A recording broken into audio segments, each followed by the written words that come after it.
मैं अपनी तरफ से, पार्टी की तरफ से आज जनेश्वर मिश्र जी को याद करता हूं। उनके बनाए हुए रास्ते पर, उनके बताए हुए रास्ते पर आज जब श्रद्धांजलि दे रहे हैं, उनको आज संकल्प लेते हैं कि जो समाजवादी रास्ता उन्होंने दिखाया था उसको लगातार हम लोग मजबूत करते रहेंगे। आज 22 तारीख है और लगातार समाजवादी पार्टी ने आने वाले समय में जो चुनाव होने जा रहा है, जनता के लिए कुछ फैसले लिए हैं। सबसे पहले नया साल जब शुरू हुआ था, समाजवादी पार्टी ने यह तय किया था, उस नए साल पर पहला संकल्प था कि उत्तर प्रदेश में 300 यूनिट फ्री बिजली दी जाएगी और साथ ही साथ किसान के लिए सिंचाई मुफ्त होगी। फिर लैपटॉप को लेकर के भी समाजवादी पार्टी ने ये कहा कि जिस तरीके से पूर्व में समाजवादी पार्टी ने बच्चों को पढ़ने के लिए, जो आगे की पढ़ाई करने के लिए जा रहे हैं, उनको लैपटॉप से मदद करने के लिए लैपटॉप दिया जाएगा। और वो स्कीम ऐतिहासिक स्कीम थी। बड़े पैमाने पर नौजवानों को जो आगे की पढ़ाई पढ़ रहे थे उन्हें लैपटॉप दिया गया था। और आज भी इतने वर्षों के बाद जब हम लोग गांव में जाते हैं, किसी मोहल्ले में जाते हैं, तो वो लैपटॉप देखने को मिलता है। एक एक लैपटॉप की एक कहानी है। अगर हम पूरा देखें कि उस लैपटॉप से क्या क्या पढ़ाई में या रोजगार में या नौकरी में मदद मिली है, एक एक लैपटॉप की अपनी कहानी है। परिवार में किस तरीके से न केवल बच्चे ने, बहन ने, भाई ने, परिवार के सब लोगों को मदद मिली है। और जिस समय लॉकडाउन लगा, कोविड प्रोटोकॉल के तहत सब ऑफिसेज बंद हो गए, स्कूल बंद हो गए, मुझे खुशी है इस बात की, बहुत सी जगह से जानकारी मिलती थी कि समाजवादी सरकार का दिया हुआ लैपटॉप अभी भी चल रहा है और हमारे काम आ रहा है। समाजवादी सरकार थी तो आईटी सेक्टर में क्या बढ़ावा दे सकते हैं, उसके लिए रास्ता बनाया था।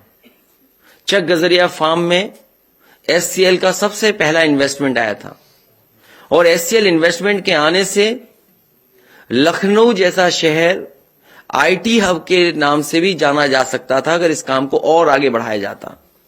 जितना समाजवादी सरकार में उस समय काम हुआ था, उससे आगे सरकार ने नहीं बढ़ाया। केवल एचसीएल कैंपस में लगभग 5000 से ज्यादा लोग नौकरी कर रहे हैं, उन्हें रोजगार मिला है। जो डायरेक्ट नौकरियां मिली हैं एचसीएल कैंपस में, वो 5000 से ज्यादा हैं। उसके साथ कितनों को और नौकरी रोजगार मिला होगा उसकी संख्या भी नहीं कैलकुलेट हुई है। लेकिन कैंपस में आज अगर हम जाएं और आकलन करें तो 5000 से ज्यादा लोगों को डायरेक्ट नौकरियां मिली हैं, डायरेक्ट रोजगार मिला है। और ये क्वालिटी नौकरी है, क्वालिटी जॉब है, प्रोफेशनल्स हैं इसमें, और जिसमें बड़ी संख्या में इंजीनियर्स हैं जो कई सालों की ट्रेनिंग अनुभव है, वो लोगों को नौकरी मिली है। कई बड़ी बड़ी कंपनियां छोड़कर के आए हैं, वो नौकरी कर रहे हैं। और जिसमें इंजीनियरिंग पास वाले बच्चे जो आज हैं, उसमें वो लगभग 3500 हैं जिन्होंने बीटेक की डिग्री हासिल की है, वो नौकरी कर रहे हैं। और इसके साथ साथ खुशी यह है कि जिले के आसपास के जो बच्चे हैं उनको भी नौकरी मिली है, चाहे वो लखनऊ हो, हरदोई हो, बाराबंकी हो। और इसके साथ साथ 12th पास कर करके जो आज कोर्सेज हैं जिससे वो नौकरी और रोजगार मिल सकता है, वो भी 12th पास करने वालों को ट्रेनिंग मिलती है। ऑन जॉब ट्रेनिंग है और उसके बाद ट्रेनिंग के बाद उन्हें नौकरी मिलना।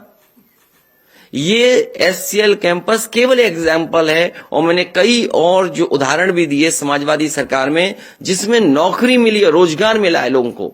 इसलिए आज जब 22 तारीख है और समाजवादी पार्टी का जो नारा रहा 22 में 22 स्किल, नौकरी रोजगार संकल्प श्रृंखला में प्रथम संकल्प आईटी सेक्टर में, ये अभी सरकारी नौकरियों में कितने रिक्त पद हैं? पुलिस में कितनी भर्ती हो सकती है, वन विभाग में कितनी हो सकती है, या और जगह सरकारी नौकरियों की बात नहीं कर रहा हूं मैं अभी, गैर सरकारी और कितनी नौकरियां आएंगी उसकी बात नहीं कर रहा मैं, और सेक्टर्स की बात नहीं कर रहा।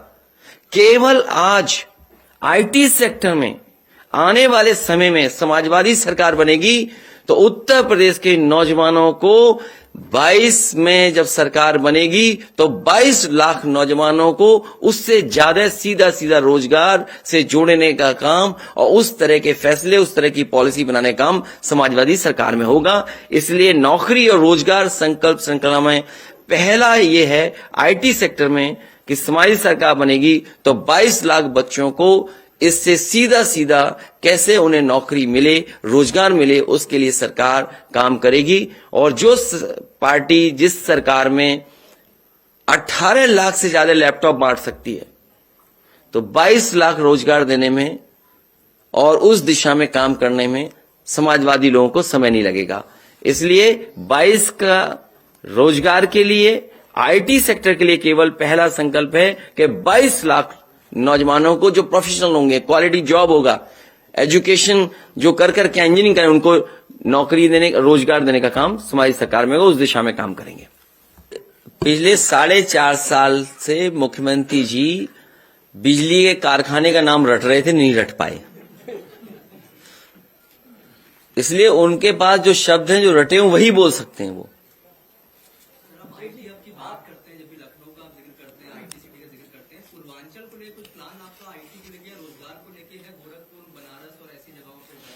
मैंने केवल ये कहा कि आगरा है, बरेली है, या आजमगढ़ हो सकता है, बनारस हो सकता है, आपका गाजीपुर हो सकता है। जब एक्सप्रेसवे गाजीपुर तक पहुंच गया है और अगर हमारी समाजवादी पार्टी का जो पुराना मैनिफेस्टो था जो 2017 में था, अगर आप उसमें देखेंगे तो कई जगह हम लोगों ने शहर चिन्हित करके कहा कि इनमें भी आईटी हब बन सकते हैं, तो क्यों नहीं पूर्वांचल में जा सकता है। और पूर्वांचल में जरूरत है क्योंकि ट्रेनिंग इंस्टीट्यूट जरूरत है। 12th के पास करने वाले बच्चों को क्या नौकरी रोजगार मिल सकते हैं, उसकी अगर ट्रेनिंग मिल जाएगी तो वो रोजगार और नौकरी पा सकते हैं। इसलिए इस तरह की आईटी हब्स पूर्वांचल में और लखनऊ से आगे भी ले जाना पड़ेगा तो कोशिश होगी, ले जाएंगे, और जो भी सहूलियत देनी पड़ेगी वो सहूलियत देंगे। मुझे याद है कि नोएडा और गाजियाबाद से आगे नहीं ये बढ़ते थे, कम से कम पिछली सरकार में समाजवादी लोग लखनऊ तक ले आए। अगली बार हो सकता है झांसी तक चले जाएं, अगली बार हो सकता है गाजीपुर तक चले जाएं। कम से कम डबल इंजन की सरकार को कुछ काम आगे बढ़ाना चाहिए था। इसलिए जिन्होंने काम रोका, विकास रोका, खुशहाली रोकी, उनको हटाना है।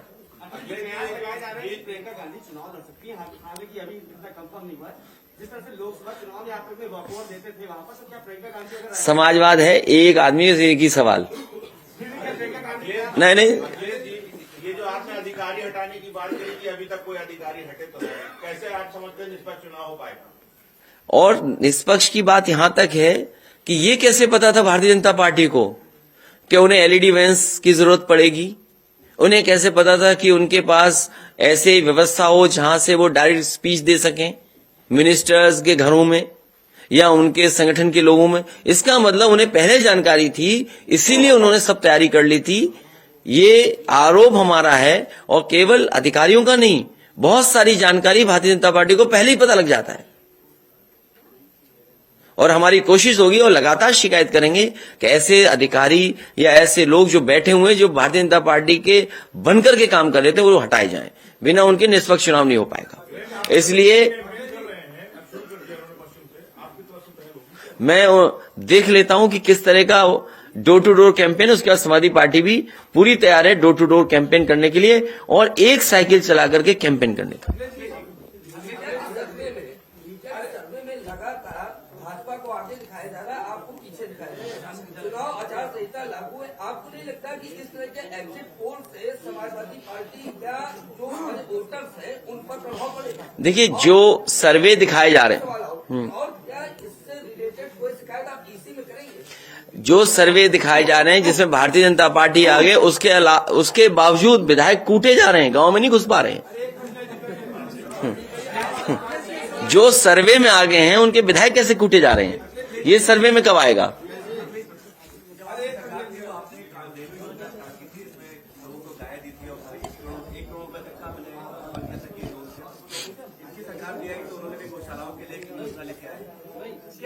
आपकी जब से सरकार बनेगी जैसा आप कहते हैं तो क्या उसके बाद समुदायों के लिए और उसके लिए कोई रोजगार से जोड़ेंगे, क्या उसको कैसे करेंगे? नहीं, मैं तो कई बार यहाँ कहता हूँ जो इस तरह के सुझाव आते हैं, एक हमारा पत्रकार साथी था, गोबर को लेकर एक सुझाव देना चाहता था, तो अगर आप पे भी सुझाव हो तो मैं जरूर शामिल करूंगा। और क्योंकि नाकाम हुई है स्कीम्स या नाकाम कर दी गई हैं, कामधेनु स्कीम में सबसे अच्छी स्कीम थी, लेकिन किसी कारण वो स्कीम सरकार ने नहीं चलाई, आगे नहीं बढ़ाई। उस स्कीम में जो सुधार होगा उसको आने वाले समय में किया जाएगा। और जहां गौशालाओं को लेकर के हजारों करोड़ रुपया लगाए, जहां पर गाय मां भूखी हैं आज, और इसीलिए पिछली प्रेस कॉन्फ्रेंस में मैंने कहा था कि जो गाय मां को भूखा रख रहा है उस पर पाप पड़ेगा। अगर कुछ सुधार की जरूरत होगी तो आने वाले समय में उस सुधार के लिए समाजवादी पार्टी की सरकार में काम होगा।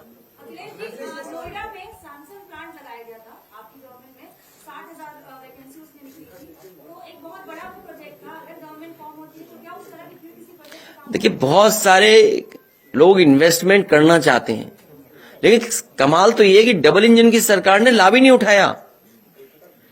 अगर डबल इंजन की सरकार चाहती तो बड़े पैमाने पर इन्वेस्टमेंट आता। जो इन लोगों ने एमओयू साइन किए थे, अगर उनकी सुनवाई होती, उनकी मदद होती, तो शायद 4 लाख या 5 लाख करोड़ इन्वेस्टमेंट उत्तर प्रदेश में आ गया होता। लेकिन ये सरकार केवल ठोको राज पे चलती है। जब मुख्यमंत्री खुद बिजली का कारखाने का नाम नहीं जानते हैं, जब उद्योगपति उनसे मिलने आते हैं तो बोले आप किस कंपनी के हैं, तो आप उनसे क्या उम्मीद करोगे? आप भी बबूल के पेड़ पे आम की उम्मीद कर रहे हो। तो बहुत धन्यवाद।